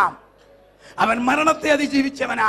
Price the Lord. അവൻ വീണ്ടും വരും. വേറൊരു ഭാഷ പറയട്ടെ, ഇതിനോടകം ലോകത്തിൽ നിരവധി സംഭവങ്ങൾ നടന്നിട്ടുണ്ട്. ചരിത്രത്തിൽ രേഖപ്പെടുത്തിയ നിരവധി സംഭവങ്ങൾ. 2 വേൾഡ് വാർ, ലോകത്തിലെ വലിയ സംഭവങ്ങൾ നമുക്ക് പലതും അറിയാം. ടൈറ്റാനിക് തകർന്നത്, ബാബിലോണിന്റെ പതനം, റോമൻ സാമ്രാജ്യത്തിന്റെ പതനം, ഇതൊക്കെ ചരിത്ര സംഭവങ്ങളാണ്. ട്രേഡ് സെന്റർ കത്തിപ്പോയത്, ഇതൊക്കെ ചരിത്ര സംഭവമാണ്. എന്നാൽ ദൈവവും ഭൂമിയുമായിട്ടുള്ള ബന്ധത്തിൽ 6 കാര്യങ്ങൾ നടന്നു. ശാസ്ത്രവും സയൻസും സമ്മതിച്ചേ തീരൂ. ദൈവവും മനുഷ്യനും അഥവാ ഭൂമിയുമായുള്ള ബന്ധത്തിൽ 6 സംഭവങ്ങൾ നടന്നു. 7ാമത്തത് നടക്കാൻ പോകുന്നു. ദൈവവും ഭൂമിയും അഥവാ മനുഷ്യനുമായിട്ടുള്ള ബന്ധത്തിൽ 1ാമത് നടന്ന സംഭവം 4000 വർഷങ്ങൾക്ക് മുൻപേ അന്നത്തെ ലോകത്തിലെ മനുഷ്യർ പാപം ചെയ്ത് തിന്മ പ്രവർത്തിച്ച് ദൈവം പൊറുതി മുട്ടിയപ്പോൾ ദൈവത്തോടൊപ്പം സഞ്ചരിച്ച ഒറ്റ കുടുംബം നോഹയെ മാത്രം സ്പെയർ ചെയ്ത് അന്ന് ലോകത്തിൽ ജീവിച്ച മുഴുവൻ ആളുകളെയും ജലപ്രളയത്താൽ തകർത്തു. അങ്കോറായ്ക്ക് 900 കിലോമീറ്റർ കിഴക്കുള്ള അരരത്ത് പർവ്വതത്തിൽ റഷ്യൻ വ്യോമസേന പറന്നപ്പോൾ എടുത്ത വീഡിയോഗ്രാഫ് ഒരു കപ്പലിന്റെ മേത്തട്ട് കാണിച്ച് പിന്നീട് നയപരമായ കാര്യങ്ങളാൽ അത് മറച്ചെങ്കിലും അങ്ങനെ ഒരു കപ്പലിന്റെ മേത്തട്ട് അവർ കണ്ടുപിടിച്ചെങ്കിൽ അതിന്റെ അർത്ഥം ദൈവം ഈ ഭൂമിയെ ന്യായം വിധിച്ചിരുന്നു. എവറസ്റ്റിന്റെ മുകളിൽ നിന്നും ആൽപ്സ് പർവ്വതത്തിന്റെ മുകളിൽ നിന്നും കണ്ടെടുത്ത ഫോസിലുകൾ കാർബൺ ടെസ്റ്റിൽ തെളിയിച്ചത് 4000 വർഷങ്ങൾക്ക് മുമ്പേ ഇത് കടലായിരുന്നെന്ന. അതാണ് വേദപുസ്തകം പഠിപ്പിക്കുന്നത്. സകല പർവ്വതത്തിന്റെ മുകളിൽ 4000 വർഷം മുമ്പേ 22 അടി വെള്ളം പൊങ്ങി. 1ാമത്തെ ദൈവം ഭൂമിയെ സന്ദർശിച്ച 1ാമത്തെ സംഭവം ഭൂമിയിലെ ജലപ്രളയം. രണ്ടാമത്തെ സംഭവം ചരിത്രത്തിനും മറക്കാനൊക്കത്തില്ല, സയൻസിനെ തിരസ്കരിക്കാനൊക്കത്തില്ല. പാപം ചെയ്ത 2 പട്ടണങ്ങളെ ആകാശത്തിൽ നിന്നും സൾഫർ സ്പ്രേ ചെയ്ത് കത്തിച്ചു. ഉൽപ്പത്തി പുസ്തകം 19:24 പറയുന്നു, ആകാശത്തു നിന്നും ഗന്ധകം പെയ്തു. ഇന്നത്തെ സയൻസ് അത് കണ്ടുപിടിച്ചു. എവിടെ നിന്നാ വന്നതെന്നും വീണ്ടും വരാൻ പോകുന്നെന്നും പറയുന്നു. സ്ഥലം കണ്ടുപിടിച്ചു കഴിഞ്ഞു. നമുക്ക് പുറകെ ചിന്തിക്കാം. മനോഹരമായ 2 പട്ടണങ്ങൾ. പലസ്തീനിൽ ചെന്നാൽ കാണുന്ന ദുഃഖസത്യം, ചാവുകടൽ, ഡെഡ് സീ, മത്സ്യങ്ങൾ അതിനകത്തില്ല. നമ്മൾ മുങ്ങി കുളിക്കാൻ ഇറങ്ങിയാൽ മുങ്ങത്തില്ല. മുകളിൽ കൂടി പക്ഷികൾ പറക്കാൻ മേല. ശാപം. ചരിത്ര സത്യം, സയൻസ് സത്യം. രണ്ടാമത്തെ സംഭവം ലോകം കണ്ടത്. ലോകം കണ്ട മൂന്നാമത്തെ ദൈവിക നടപടി, 20 ലക്ഷം ജനത്തെ ഒരു കടൽ കീറി മാറ്റി ഇക്കരെ കടത്തി. വെറുതെ അല്ല, ഒരു രാത്രി മുഴുവൻ കിഴക്കൻ കാറ്റടിപ്പിച്ച് ഓക്സിജൻ അടിച്ച് ഉണക്കി അടിക്കടൽ. ചതുപ്പിൽ കൂടിയല്ല. ശ്രദ്ധിക്കണേ ദൈവമക്കള്, ദൈവത്തിന്റെ പ്രോജക്റ്റ് ഫുൾ പ്രോജക്റ്റാ. 100 വയസ്സുള്ള അപ്പച്ചനും 2 വയസ്സുള്ള കൊച്ചും ഇറങ്ങിക്കേറി പോകണമെങ്കിൽ ചതുപ്പിൽ കൂടി പോയാ മരിച്ചു പോകും. അത് വരാതിരിക്കാൻ കടലിന്റെ അടി 12 മണിക്കൂർ കൊണ്ട് ഹൈപ്പൻഹെൻ പോലെ കാറ്റടിപ്പിച്ച് ഉണങ്ങിയ നിലം കാണിച്ചുവെങ്കിൽ എന്റെയും നിങ്ങളുടെയും ജീവിതയാത്രയിൽ പ്രശ്നങ്ങളുടെ ചതുപ്പുകളെ അവൻ കാറ്റടിപ്പിച്ച് ഉണക്കുന്ന ദൈവമാ. Praise the Lord. ചതുപ്പിൽ കൂടി പോകാനല്ല, വല്ലച്ചാതെയും ജീവിക്കാനല്ല. ദൈവവചനം ക്രിസ്തുവേശുവിൽ ജയോത്സവമായി നടത്തും. ലോകം കണ്ട മൂന്നാമത്തെ സംഭവമാണ് 20 ലക്ഷം പേർ ചെങ്കടൽ കയറി അക്കരത്ത് വന്നു. ലോകം കണ്ട 4ാമത്തെ സംഭവം, പ്രൈസ് ദി ലോർഡ്, ആധുനിക കാലിഫോർണിയ യൂണിവേഴ്സിറ്റിയിലെ കമ്പ്യൂട്ടർ തെളിയിച്ചു, ലോകത്തിന്റെ ചരിത്രത്തിൽ 12 മണിക്കൂർ ഇല്ല. 12 മണിക്കൂർ സൂര്യൻ അസ്തമിച്ചില്ല. എന്തുകൊണ്ടെന്ന് അവർക്കറിയത്തില്ല. കാൽക്കുലേഷനകത്ത് 12 hours ആബ്സെൻസ്, ഷോർട്ടേജ്. 24 മണിക്കൂറാണല്ലോ ഒരു ദിവസം. കണക്ക് കൂട്ടിയപ്പോൾ ടോട്ടൽ കാൽക്കുലേഷൻ പുറകോട്ട് പോയപ്പോൾ 12 മണിക്കൂർ ഇല്ല. അവർക്കറിയാമല്ല, നമുക്കറിയാം. യോശുവയുടെ പുസ്തകം 12-ാം അധ്യായം 10-ാം വാക്യത്തിൽ പറയുന്നു, യോശുവ നിന്നേച്ച് പറഞ്ഞു, സൂര്യ നീ അവിടെ നില്ലടാ, ഇന്ന് രാത്രിയിൽ നീ അസ്തമിക്കാൻ പാടില്ല എന്ന് പറഞ്ഞപ്പോൾ യഹോവയായ ദൈവം ഹല്ലേലൂയ ഒരു മനുഷ്യനെ പോലെ അനുസരിച്ച് അന്നൊരു രാത്രി സൺസെറ്റിംഗ് നിർത്തി. എങ്കിൽ ലോകം കണ്ട 4ാമത്തെ സംഭവം, ഒരു രാത്രിയിൽ സൂര്യൻ അസ്തമിച്ചില്ല. അന്ന് സൂര്യൻ അസ്തമിച്ചില്ലെങ്കിൽ എനിക്ക് നിങ്ങൾക്ക് നീര് സൂര്യൻ ഉദിക്കാൻ പോകുക. കരങ്ങളെ ഒരു ദൈവത്തെ സ്തുതിച്ചേ. ലോകം കണ്ട് 5ാമത്തെ സംഭവം, നിരാകരിക്കാൻ സയൻസിനും മേല, ചരിത്രത്തിനും മേല. ദൈവിക നടപടി 5, വചനം മാംസമായി. സ്തോത്രം. 5ാമത്തെ സംഭവമാ, വചനം ജഡമായി. സ്ത്രീയുടെ ഇഷ്ടത്താലല്ല, പുരുഷന്റെ ഇഷ്ടത്താലല്ല, വചനം ജഡമായി. മാനവജാതിയുടെ പാപങ്ങളുടെ പരിഹാരത്തിനായി യഹോവയായ ദൈവം മനുഷ്യനായി കന്യകയിൽ അവതരിച്ച് ആർക്കും നിരാകരിക്കാൻ മേലാത്ത വിധത്തിൽ ചരിത്രത്തെ BC എന്നും AD എന്നും 2ആയി കീറി മാറ്റിക്കൊണ്ട് യേശു രക്ഷകൻ അവതരിച്ചു. Price the Lord.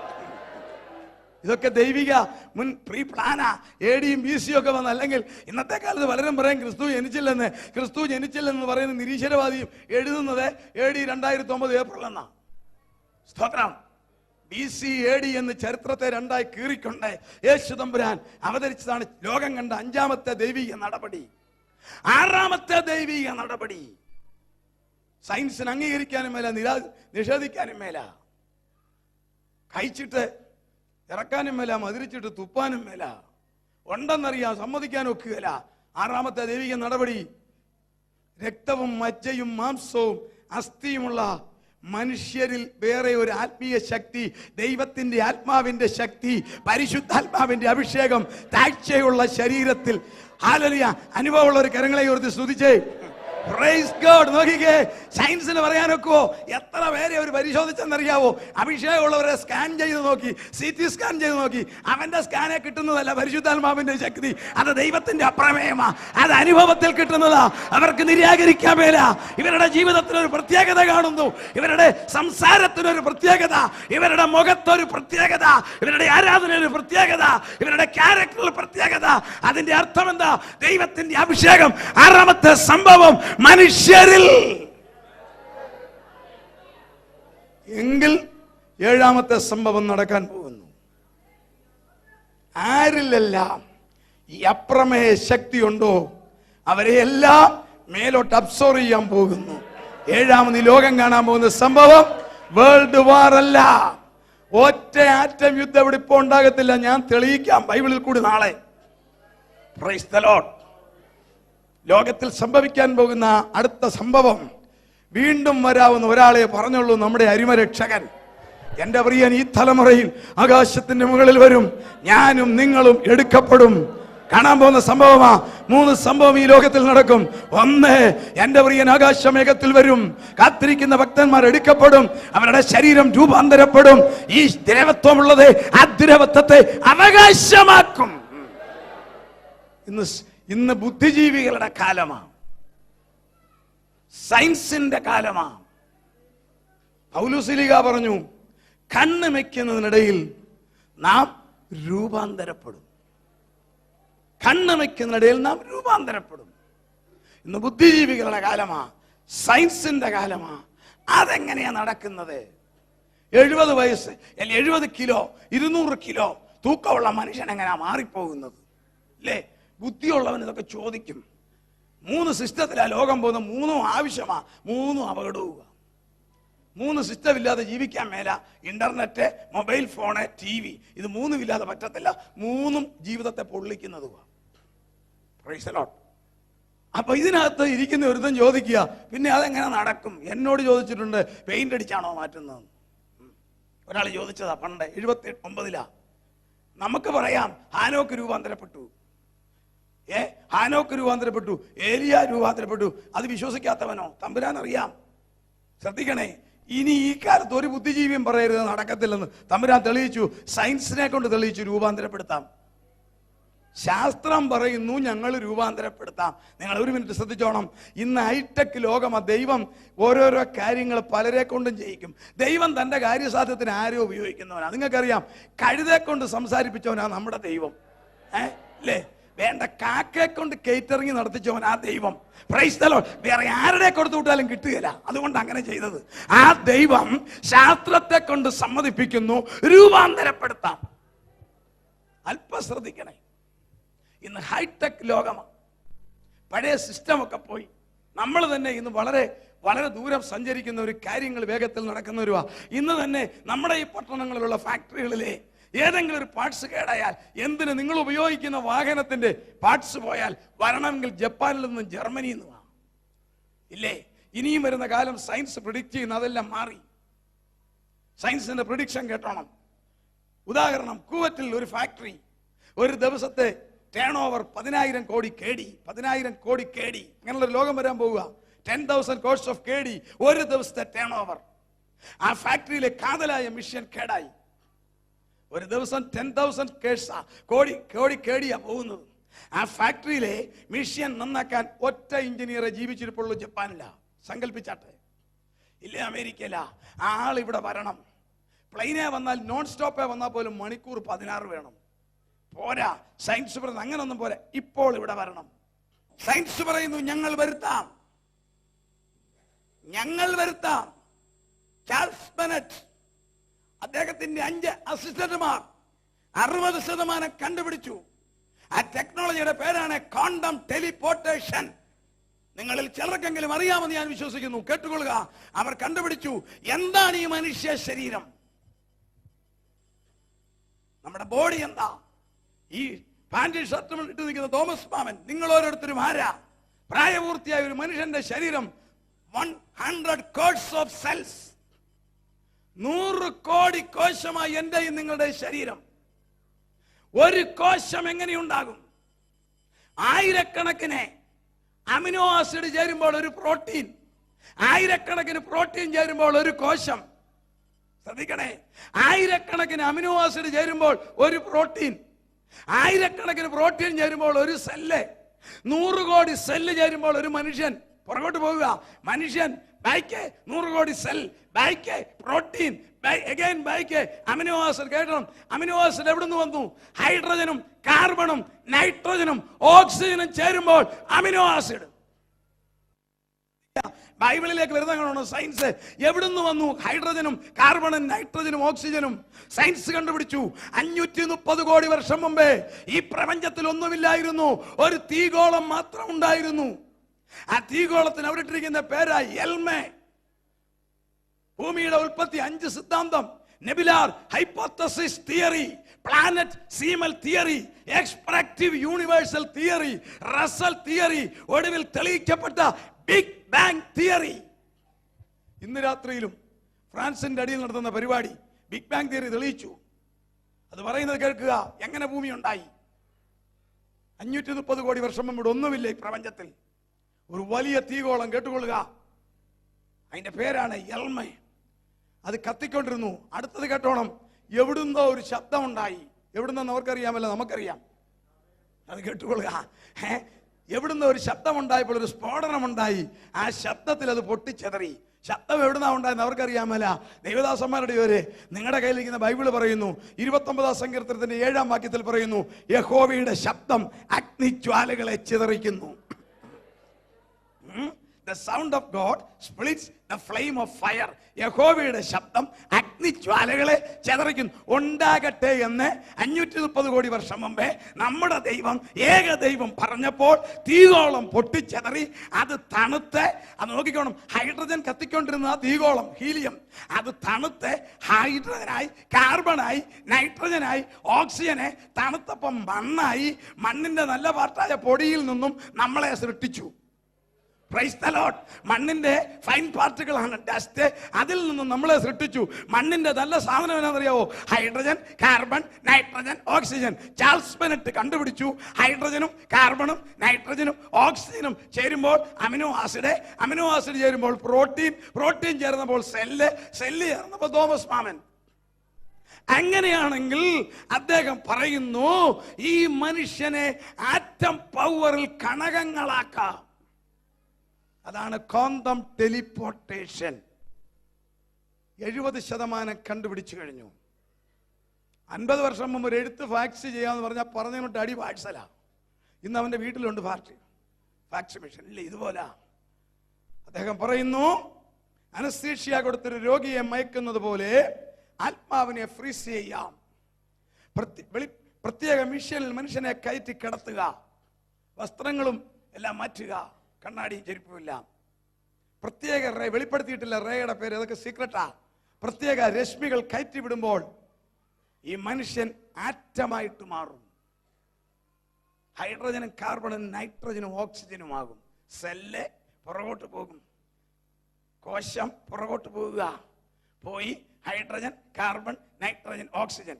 തേനീച്ച കോളനിയായിട്ട് പറക്കുന്നത് പോലെ പ്രത്യേക ഫ്രീക്വൻസിയിൽ ഒന്നിച്ചങ്ങോട്ട് പറപ്പിക്കും. അപ്പൊ കുവറ്റിലിരിക്കുന്ന തോമാച്ചനെ മിഷനിലോട്ട് കയറ്റി വെച്ചിട്ട് പ്രത്യേക റേ അങ്ങോട്ട് കയറ്റി കഴിയുമ്പോൾ അതങ്ങോട്ട് ഒന്നിച്ചങ്ങോട്ട് പറപ്പിച്ച് അമേരിക്കയിലോ ഹോങ്കോങ്ങിലോ ഒരു മിഷൻ അതുപോലെ വെച്ചിട്ട് അതിനകത്ത് വന്നു കഴിയുമ്പോൾ ഹല്ലേലൂയ, അവിടെ വീണ്ടും ഈ റേ കയറ്റുമ്പോൾ ആളവിടെ എഴുന്നേറ്റ് വരും. ആ ടെക്നോളജിയുടെ പേരാ ക്വാണ്ടം ടെലിപ്പോർട്ടേഷൻ.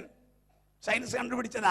46 വയസ്സ് പ്രായമുള്ള ചാൾസ് ബെനറ്റിന് ആ പണി അറിയാമെങ്കിൽ സകലത്തെ നിർമ്മിച്ച കർത്താവിന്റെ ടെലിപ്പോർട്ടേഷൻ പറയുന്നു, അവൻ സകലതും തനിക്ക് നിയന്ത്രിപ്പാൻ കഴിയുന്ന തന്റെ വ്യാപാര ശക്തി കൊണ്ട് നമ്മുടെ താഴ്ചയുള്ള ശരീരത്തെ തന്റെ മഹത്വമുള്ള ശരീരത്തോട് അനുരൂപമായി രൂപാന്തരപ്പെടുത്തും. ഫിലിപ്പിയർ 3:21-22 ഒന്ന് വേഗം വായിച്ച്. ഫിലിപ്പിയർ 3:21-22 ഒന്ന് വേഗം വായിച്ച് സഹായിച്ച്. ഫിലിപ്പിയർ 3:21-22. അവൻ സകലവും തനിക്ക് കീഴ്പ്പെടുത്തുവാൻ കഴിയുന്ന തന്റെ വ്യാപാര ശക്തി കൊണ്ട് നമ്മുടെ താഴ്ചയുള്ള ശരീരത്തെ തന്റെ മഹത്വമുള്ള ശരീരത്തോട് അനുരൂപമായി രൂപാന്തരം. അതാ പൗലോസ് പറഞ്ഞ കണ്ണിമയ്ക്കുന്നതിനിടയിൽ സയൻസ് പറയുന്നു 2 സെക്കൻഡോ 3 സെക്കൻഡോ മതി, ഞാൻ ആളിനെ അപ്പുറത്ത് കൊണ്ടുപോകാം. Price the Lord. ഒരു ലെറ്റർ ഫാക്സ് ചെയ്യുന്നതിനേക്കാൾ 10 ഇരട്ടി വേഗത്തിൽ ചെല്ലാം. ശാസ്ത്രം പറയുന്നു, ഇപ്പോൾ ഇവിടെ നിൽക്കുന്നവനെ ലോകത്തിന്റെ മറ്റൊരു കോണ്ടിനെന്റിൽ കൊണ്ടുപോകാൻ മനുഷ്യന് സാധിക്കുന്നു എങ്കിൽ സകലത്തെ സൃഷ്ടിച്ചവനായ ദൈവത്തിന്റെ അപ്രമേയ ശക്തിയാൽ തന്റെ പരിശുദ്ധാത്മാവിന്റെ ശക്തിയുള്ള ദൈവമക്കളെ സകലതും എനിക്ക് കീഴ്പ്പെടുത്തുവാൻ കഴിയുന്ന തന്റെ വ്യാപാര ശക്തി കൊണ്ട് നമ്മുടെ താഴ്ചയുള്ള ശരീരത്തെ തന്റെ മഹത്വമുള്ള ശരീരത്തോട് അനുരൂപമായി രൂപാന്തരപ്പെടുത്തും. അതാ തമ്പുരാന്റെ പോർട്ടേഷൻ. ഈ അന്ത്യകാലത്ത് ഇനി ആരും തർക്കിക്കരുത്. ഒന്നാമത് സംഭവിക്കാൻ പോവുക, കർത്താവെ ഒത്തിരി പേരെ കാണാതെ പോകും. സ്തോത്രം. പ്രത്യാശയുള്ളവർ ദൈവത്തെ സ്തുതിച്ചേ. നമുക്ക് ഒടുവിൽ ചിന്തിക്കാം. സമയം കിട്ടിയ സകലം റെഡി. വാഹനം വരെ മേളി വന്നു കഴിഞ്ഞു. മണവാട്ടിയെ കൊണ്ടുവന്ന വണ്ടി മേളി വന്ന് കിടക്കുക. അത് താന്നോണ്ടിരിക്കുക. അറിയാമോ, സംഭവങ്ങൾ വളരെ ക്വിക്കാ. അതാ നാം വിശ്വസിച്ച സമയത്തേക്കാൾ രക്ഷ ഇപ്പോൾ നമുക്ക് അധികം അടുത്തിരിക്കുക. മണവാട്ടിയെ കൊണ്ടുവന്ന വാഹനം എത്തിക്കഴിഞ്ഞു. നാം രൂപാന്തരപ്പെടാറായി. മിനിറ്റുകൾക്കകം, സെക്കൻഡുകൾ നോക്കിക്കേ. ഈ ലോകത്തെ പിശാച് മനോഹരമാക്കുന്നതിന്റെ ടെക്നോളജി എന്നാണെന്നറിയാവോ? മനുഷ്യൻ ചിന്തിക്കും, നടക്കുവോ? ഇത്രയും നല്ല ലോകത്തിൽ നിന്ന് എങ്ങനെയാ പോകുന്നത് എന്നുള്ള തോന്നൽ വരും. ഈ സുന്ദരമായ ലോകത്തിൽ എങ്ങനെ നടക്കുവോ? നടക്കും. കന്യക ഗർഭിണിയായി മകനെ പ്രസവിക്കുമെന്ന് രമ്യാവ് പറഞ്ഞത് നടന്നു എങ്കിൽ, ഹല്ലേലൂയ, അവൻ മരിച്ചിട്ട് ഉയർക്കുമെന്ന് വചനം പറഞ്ഞത് സംഭവിച്ചു എങ്കിൽ, ആ സ്വർഗാരോഹണം ചെയ്ത യേശു ഈ തലമുറയിൽ വരും. ആദ്യ രാത്രി തന്നെ ഞാൻ പറഞ്ഞേക്കാം, മരണം കാണാത്തവരായിരിക്കുന്ന എല്ലാം പ്രായം നോക്കിയിട്ട് പ്രൈസ് ദി ലോർഡ്. ഒന്നാമത്തെ സംഭവം, ഈ തലമുറയിൽ എൻ്റെ പ്രിയൻ ആകാശമേഘത്തിൽ വരും, ഭക്തന്മാരെടുക്കപ്പെടും. രണ്ടാമത്തെ സംഭവം, ഈ ഭൂമി ഒരു വേസ്റ്റ് ആകും. ദൈവത്തിന് പ്രിയപ്പെട്ടത് എന്താണ്? ഈ ഭൂമിയിൽ ഒരുപാട് വസ്തുക്കൾ ഈ ഭൂമിയിലുണ്ട്, വിലപ്പെട്ടത്, പേര് കേട്ടത്. ഏറ്റവും വലിയ കെട്ടിടം പണ്ടൊക്കെ ആയിരുന്നു സിയേഴ്സ്.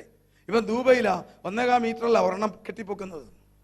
കോടിക്കണക്കിന് ഡോളർ വിലയുള്ള കാറുകളില്ലേ, ഡയമണ്ട് ഉണ്ടല്ലോ, എന്തെല്ലാം ഈ ഭൂമിയിലുണ്ട് വില. ദൈവത്തിന് എന്തുവാ വിലപ്പെട്ടത്? നിങ്ങൾ നോക്കിക്കോണം. നിങ്ങൾ പറയും വിലപ്പെട്ടത് എന്താന്ന്. ഞാൻ നിങ്ങളെ ഒരു വീട് കാണിക്കാം. 1 കോടി രൂപ ചെലവാക്കി ഞങ്ങളുടെ കോട്ടയം പട്ടണത്തിൽ നിർമ്മിച്ച വീട്, 1 കോടി രൂപ ചെലവാക്കി മനോഹരമായ വീട്, ഇഷ്ടം പോലെ ഫർണിച്ചറ്, പോർച്ചിനകത്ത് പുതിയ കാറ് ബ്രാൻഡ് 2 എണ്ണം, വീട്ടിനകത്ത് ഇഷ്ടം പോലെ ഹോം അപ്ലിക്കൻസ് എല്ലാം ഉണ്ട്. സങ്കല്പിച്ചു, ഒരു മുറിയില് ഒരു തൊട്ടിൽ ഒരു കൊച്ചു കുഞ്ഞ് മൂത്രം ഒഴിച്ച് കിടപ്പുണ്ട്. വീടിന് ഇലക്ട്രിക് ഷോർട്ടേജ്, തീ പിടിച്ചു. ഗ്രഹനാഥനും ഗ്രഹനാഥി ആദ്യം എന്തെടുക്കും? ഇന്നലെ മേടിച്ച ഇനോവ കാർ തള്ളി ഇറക്കുമോ, അതോ സാരിയോ പാൻറ്റോ എടുക്കാൻ ഓടുമോ? എല്ലാവരും പറയും ആദ്യം പോയി എടുക്കുന്ന ആ കുഞ്ഞിനെയാ. കാരണം എന്താ? കുഞ്ഞിന്റെ സൗന്ദര്യമൊന്നുമല്ല, അത് അവരുടെ രക്തമാണ്. ഗ്രഹനാഥന്റെയും ഗ്രഹനായികന്റെയും ബ്ലഡാ. ഓട്ടോമാറ്റിക് ആയിട്ട് ഓടില്ലേ? എങ്കിൽ സ്വർഗത്തിലെ ദൈവം നോക്കുമ്പോൾ ഏറ്റവും വിലപ്പെട്ടത് തന്റെ പുത്രനായ ക്രിസ്തുവിന്റെ രക്തം കൊണ്ട് വീണ്ടെടുക്കപ്പെട്ട ദൈവമക്കളാ. അതിനേക്കാൾ കൂടുതൽ വിലയുള്ളതൊന്നും ഈ ഭൂമിയിൽ ഇല്ല. Price the Lord. ഏറ്റവും വലിയ ഭാഗ്യമുള്ളവർ ആരാന്നറിയാമോ? ലംഘനം ക്ഷമിച്ചും പാപം മറച്ചും കിട്ടിയവരാണ് ഏറ്റവും വലിയ ഭാഗ്യമുള്ളവർ. ഏറ്റവും വലിയ ഭാഗ്യമുള്ളവർ 1, ലംഘനം ക്ഷമിച്ചും പാപം മറച്ചും കിട്ടിയവർ. ഹല്ലേലൂയ. 2, യഹോവ ദൈവമായിരിക്കുന്ന ജാതി, സ്വന്തമായിരിക്കുന്ന ജനത ഭാഗ്യമുള്ളത്. 3, നിന്റെ ആലയത്തിൽ പാർക്കേണ്ടതിനെ നീ തെരഞ്ഞെടുത്ത് അടുപ്പിക്കുന്ന മനുഷ്യൻ ഭാഗ്യവാൻ. ഈ ഭാഗ്യവാന്മാരാണ് നമ്മൾ. കരങ്ങളെ ഓർത്ത് ദൈവത്തെ സ്തുതിച്ചേ. സ്തോത്രം. ഈ തലമുറയിൽ കാണാൻ പോകുന്ന 3ാമത്തെ സംഭവം, ദൈവമക്കൾ എടുക്കപ്പെടും. ഈ തലമുറയിൽ എടുക്കപ്പെടും. വെറുതെ ഞാൻ പറഞ്ഞിട്ട് നിങ്ങൾ വിശ്വസിക്കണ്ട. നാളെയും നാളെ കഴിഞ്ഞും ഇതിന്റെ മുഴുവൻ അടയാളവും പറയാൻ പോവുക. 2ാമത്തെ കാര്യം, ഈ ഭൂമി വേസ്റ്റ് ആകും. അതെടുക്കാൻ ഒരുവൻ വരും. അത് ആരംഭിച്ച് നിർത്തും. 6 പേരിൽ അറിയപ്പെടും. ബൈബിൾ അവനെ പഠിപ്പിക്കുന്നത് 6 പേരാ. സാത്താൻ, വെളിപ്പാട് പുസ്തകം 13-ാം അധ്യായത്തിന്റെ 20-ാം അധ്യായം 1-ാം വാക്യം സാത്താൻ. 2, മൃഗം, വെളിപ്പാട് 13-ന്റെ 1.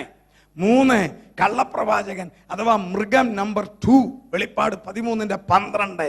4, ഈ ലോകത്തിന്റെ പ്രഭു, യോഹന്നാൻ 14:30. 5, മ്ലേച്ഛതയുടെ ചിറകിൽ സഞ്ചരിക്കുന്നവൻ. സ്വഭാവം കേട്ടോണം, മ്ലേച്ഛതയുടെ ചിറകിൽ സഞ്ചരിക്കും. ദാനിയേൽ 9:27. 6, അധർമ്മമല്ല അധർമ്മത്തിന്റെ മൂർത്തി.